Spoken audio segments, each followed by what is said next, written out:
I mean, nothing, everything made her happy. The pictures in Sarah Moat's phone mark time, little moments that made her laugh. And others she'd rather forget.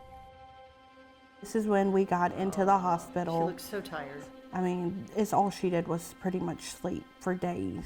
Moat's daughter, Elizabeth, was 3 when a doctor treated a small infection with a powerful antibiotic, clindamycin. It was about 3 weeks later, she woke up, started having stomach pains. Stomach pains that led to days of severe discomfort and bloody diarrhea. She was never comfortable. Right.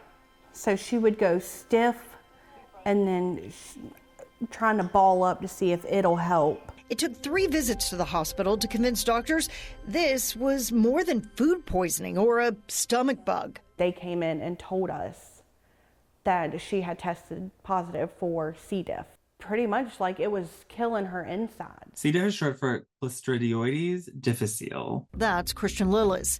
His mom died 9 days after taking the drug prescribed after a root canal. C. diff is a common bacteria in our gut, normally harmless, but antibiotics can throw off that balance, allowing it to flourish, sometimes with deadly results.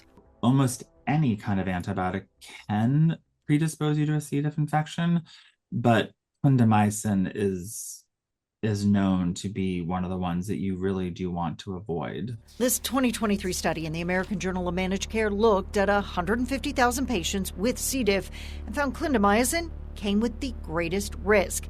According to Georgia Medicare claims, about half of its clindamycin prescriptions are written by dentists, but other doctors see it as an option for people allergic to penicillin, like Elizabeth.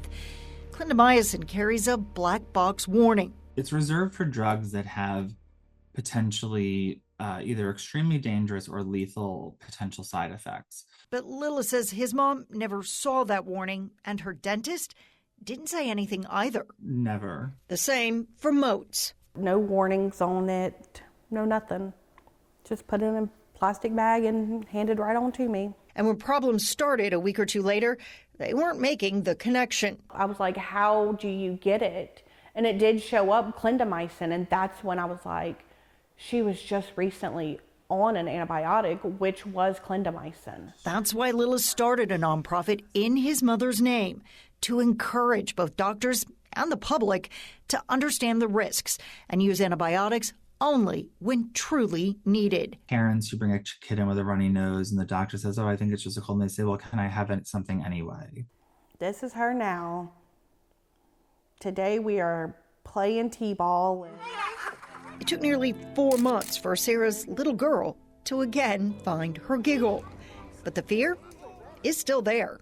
Every time she goes to the bathroom, she is checking to make sure there is no blood in her stool. She is terrified that something's about to happen. In Augusta, Rebecca Lindstrom, 11 Alive, investigates.